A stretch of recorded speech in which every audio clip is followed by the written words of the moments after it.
Hi, my name is Todd Leonard. And my name is Herb Montgomery, and we're just talking. Thank you for following our broadcast, for interacting with us. We really appreciate uh, the connections that we have with you. And um, if you would do us a favor, as you probably do many times when you watch, please click that like button and the subscribe button if you haven't already, and click the bell icon to get reminders of upcoming episodes. So each week, Todd, welcome everyone. Each week, Todd and I will be talking about the upcoming weekend's gospel lectionary reading.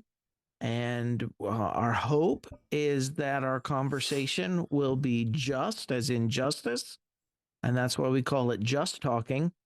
But as we talk about that reading in the context of love and inclusion and societal justice, we also hope that something might be said during this time that would inspire you alongside of us to do more in our Jesus following than just talking.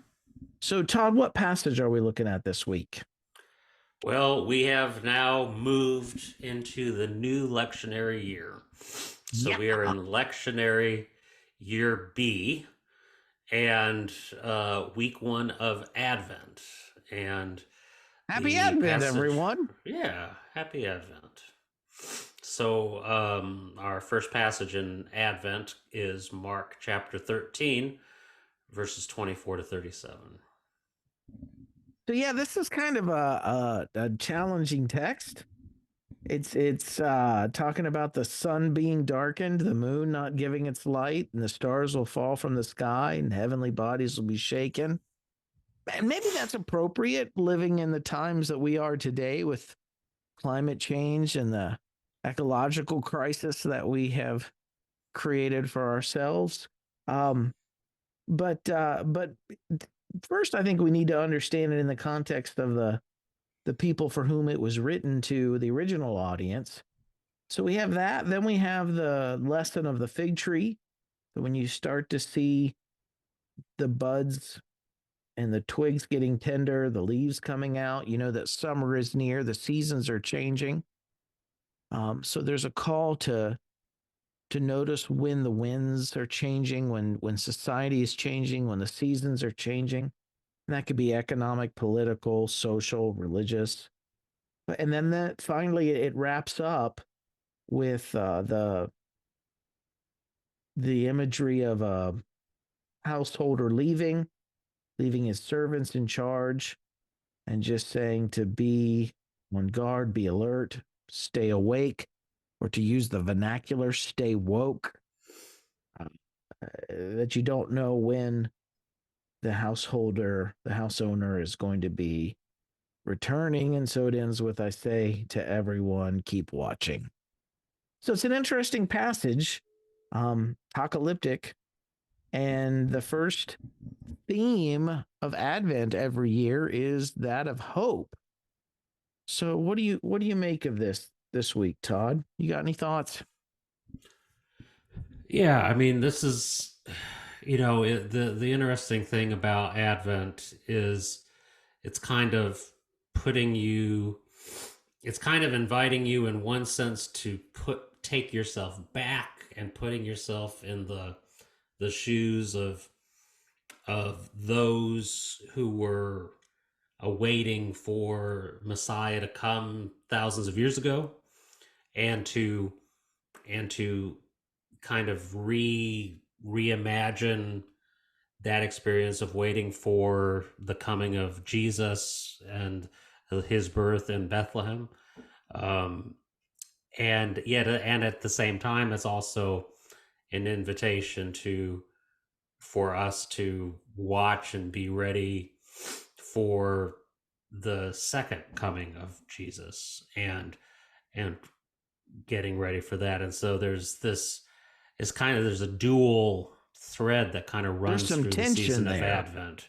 And yeah, and definitely some tension of recognizing that we're past the first coming of Jesus and we're before the second coming of Jesus, and we exist in that space of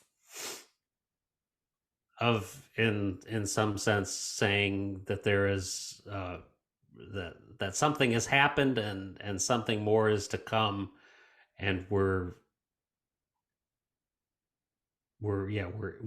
in the in some ways it may feel like we're in the nether region between two great events, that we're in the we're in the purgatory between. Mm-hmm. Yeah, what helps me is to think of what the audience for which this was originally written for, what they were going through at that time.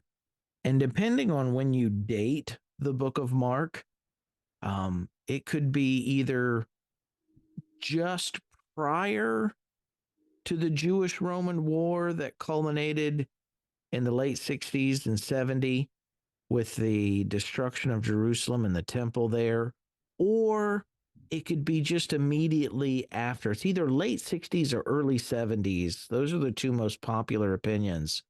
And wherever you land on that date, either they were watching all hell break loose in Jerusalem leading up to that destruction with the poor people's revolt and the Jewish Roman war that they had then engaged in or spearheaded or started, begun. Um, and there's all this stress and turmoil, or they're living just after witnessing all of that with Rome coming in and just decimating Jerusalem. And so they use this Jewish Hebrew apocalyptic language of, the stars of the heaven falling or not showing their light. And I list a whole bunch of them in my blog this week at renewedheartministries.com. If you want those references, they're there, but well, they'll be there Friday rather. But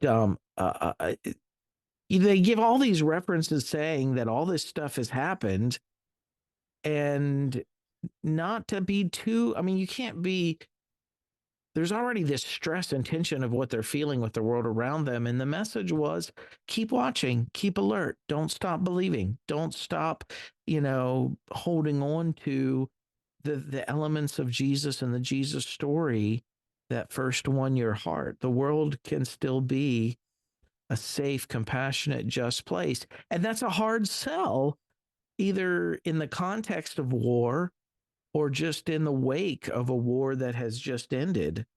Um, the beginning of the Gospel of Mark, Jesus says, the kingdom has come. Believe the good news.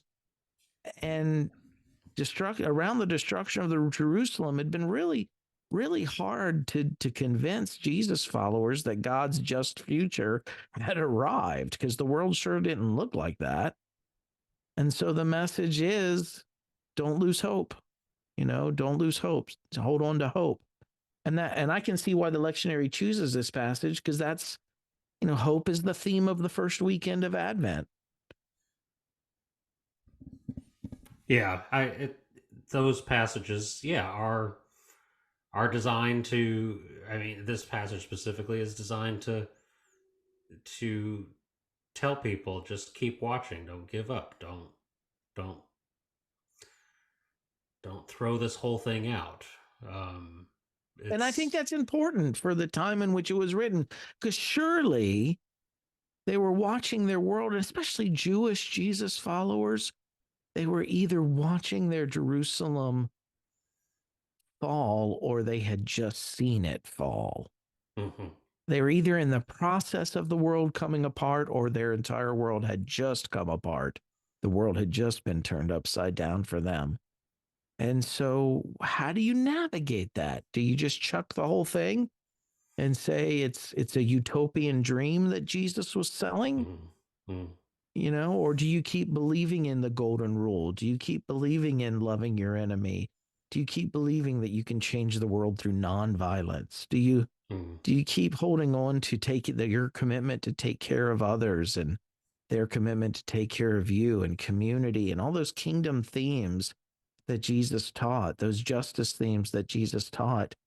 I can see that it would have been really easy for them to lose hope and just chuck it all and say, we don't have Jerusalem or the temple anymore. What good Yeah. is it? Yep. Yeah. This is, I can't imagine a more difficult time for people when everything is stripped away. And, and whether, and despite the fact that Jesus wasn't leading a movement that was necessarily Jerusalem centric, for everybody who was following Jesus and listening to Jesus, Jerusalem had a significant part in their That was hopes the for the water they were future. swimming in. Yeah. That's what they were. So to take that away, that would it would be like saying to Americans, the kingdom's coming right after Washington D.C. is flattened. Yeah. You know, Or it's America ceases to be. or America, yeah, or the nation of America ceases to be, and to say at that point, no, no, no, it's actually going to get better soon. Don't worry, don't give up hope. Your nation has been destroyed, but it's actually going to be better. That's a hard sell, and Yeah. uh, and so you go to the language and the imagery that is the most compelling at times like this, and that's apocalyptic imagery. Yeah. And they did. They went right back to their own Jewish text and said, listen, all this stuff, Isaiah 13:10, the stars of the heaven and their constellations will not show their light. The rising sun will be darkened and the moon will not give its light.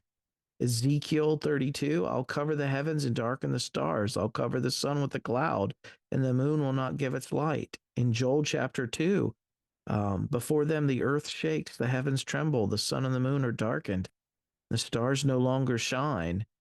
The sun will be turned to darkness, the moon to blood before the coming and great dreadful day of the Lord. And so that imagery, I think the intention of it was to say, well, of course, the world looks pretty bad. But Mhm. just because it looks bad right now doesn't mean it's going to stay that way. This language has been used before and we have survived. Don't lose hope. Don't Yeah, let go. Keep keep your hand to the plow in a sense. And it's not a pie in the sky, oh things will get better, or it's not the promise that it's yeah, life sucks right now and things are hard, but hard times don't last. right. Yeah. I have adult children. Well, my youngest is 16. I have a 26-year-old daughter and a 20, soon to be in just a few weeks, 21-year-old daughter.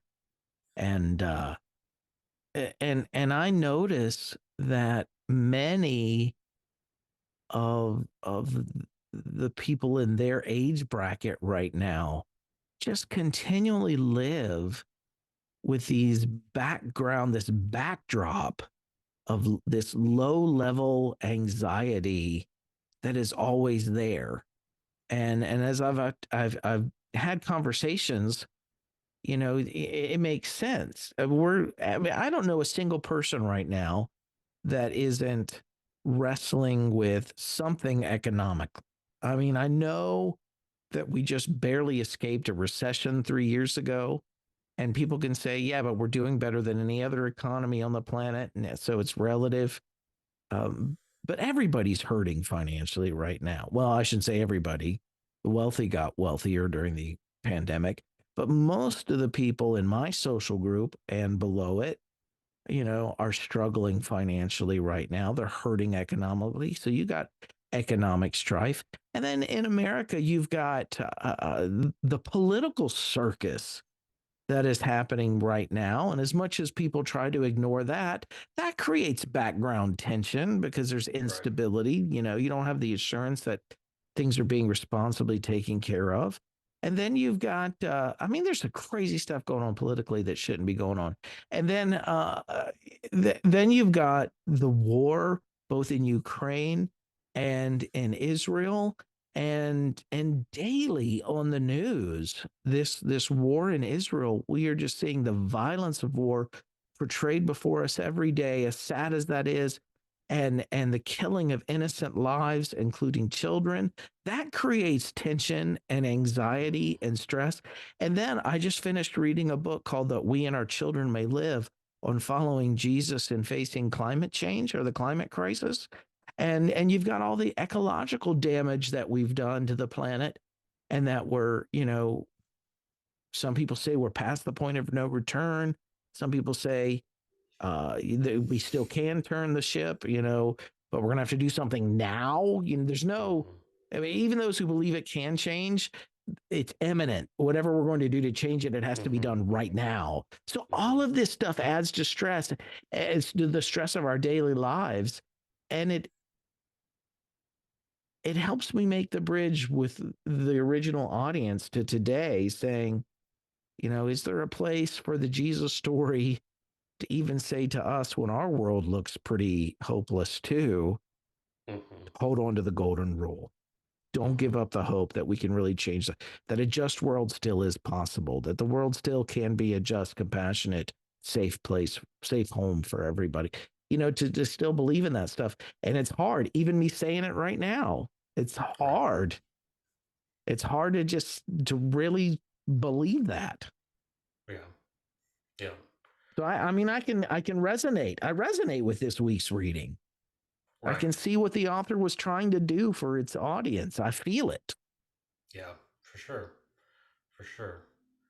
And to and and we may not use, for today, in today's age and time, if we were to be the writers of the message, if we were trying to give a message of hope, we may not lean so much on the apocalyptic imagery of the time, but we would definitely be writing a message of keep going on, keep keep keep the struggle going. If you look at any movement of people, it took a leader saying, we're getting there, don't Mm, lose mm, hope. And it takes a Martin Luther King telling people right after they've been fire hosed and attacked by police dogs to say, no, this is actually, we're on the verge of something. Don't give up hope now. Keep going.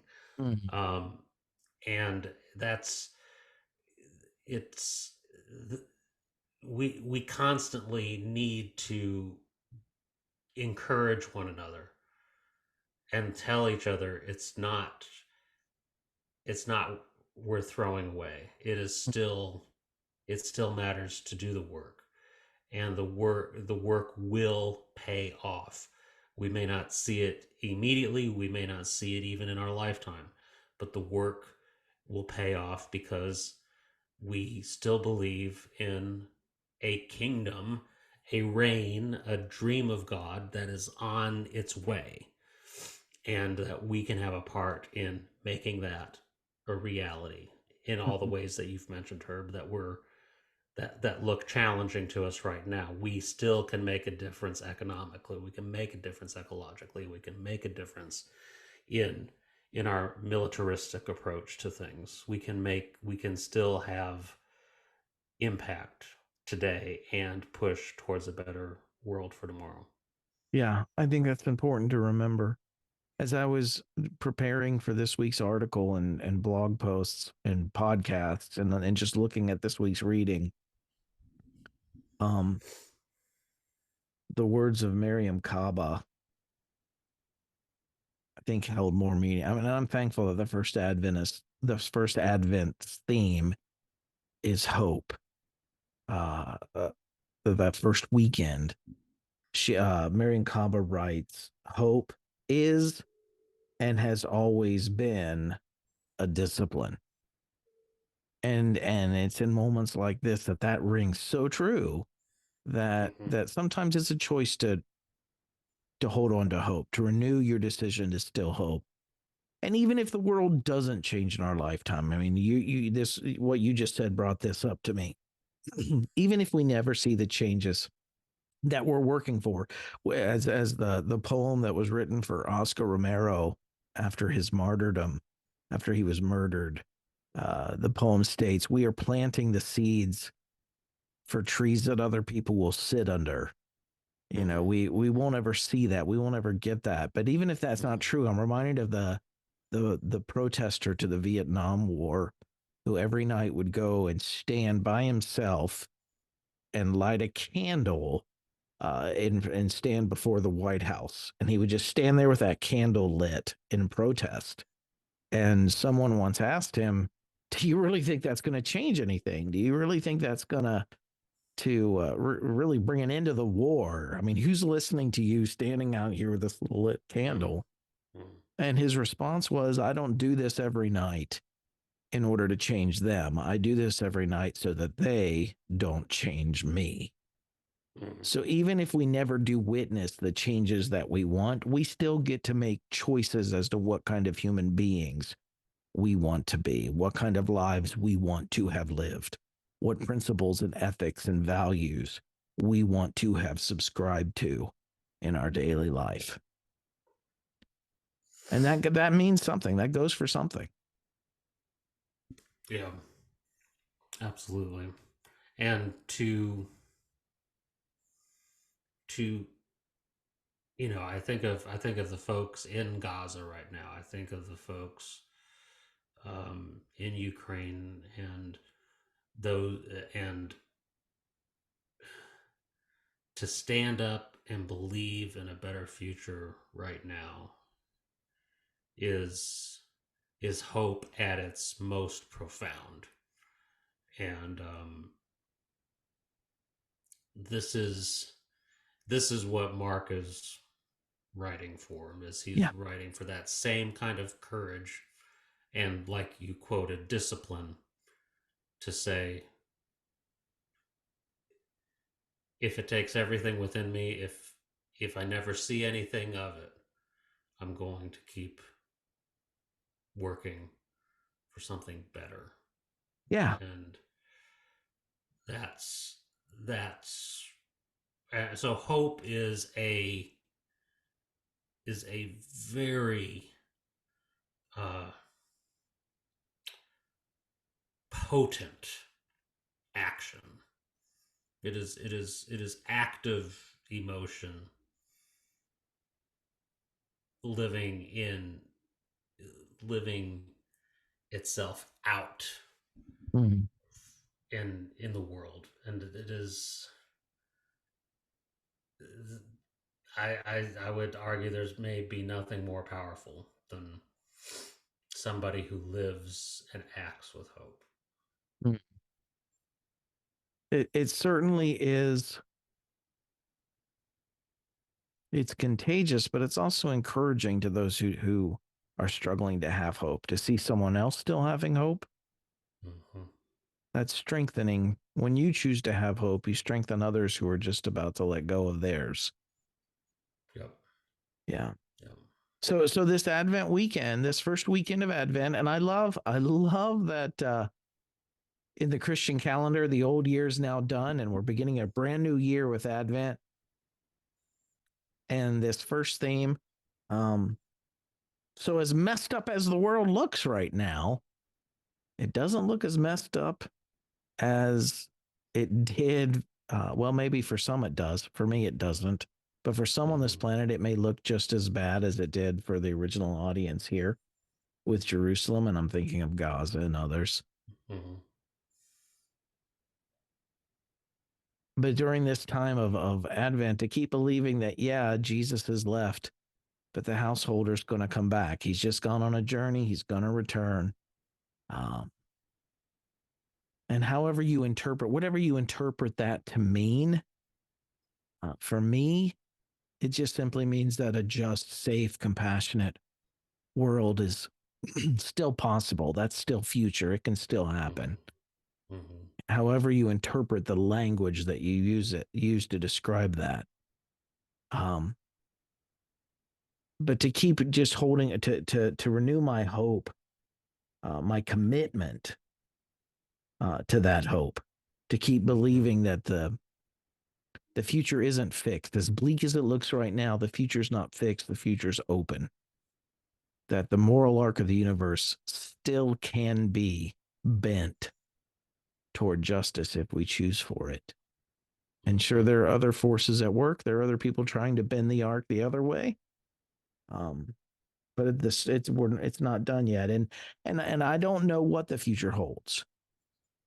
But Jesus taught us, the Jesus in the story taught us that whatever the future holds, no matter how bleak it gets, we can always face that future better and in more life-giving ways when we face that future together rather than on our own.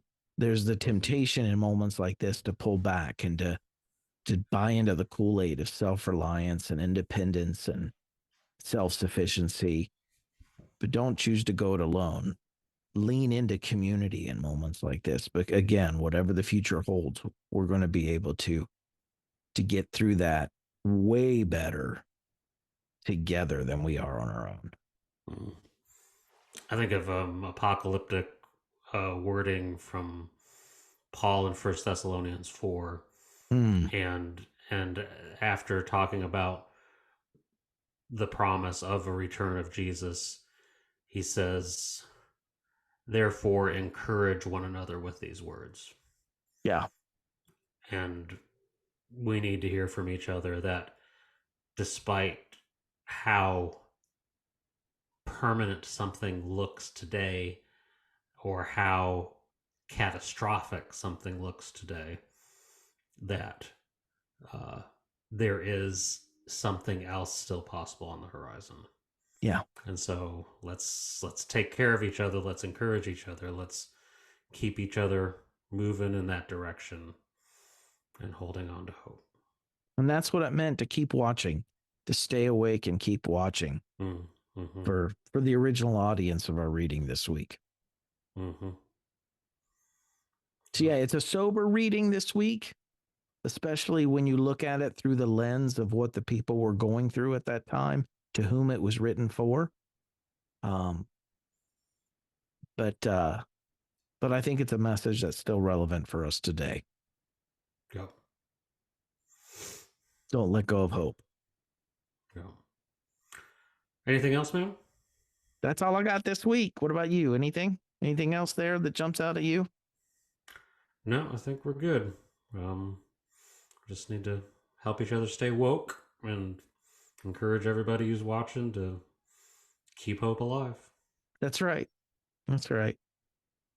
All right. Well, again, we just finished Giving Tuesday this week. Those of you who appreciate this podcast or this video cast or this video or any of the things that Renewed Heart Ministries puts out, just want to encourage you to consider supporting our work. You can do so by going to renewedheartministries.com and clicking on donate. Right now, we've got matching donations happening through the end of the year for year-end giving. We've got a free book giveaway for donations as well. You can take advantage of. You sign up to be one of our monthly supporters, our sustaining partners. There's a special thank you gift there too. You can find all that at renewedheartministries.com. But outside of all that, just thanks for watching this video. All right, everybody. Wish you a hope-filled Advent, and we'll continue in this new season next week. And until we get together again, we hope that things will be good for you as you do good for others. That's right. So tune in next week for another thought-provoking discussion. Thanks so much.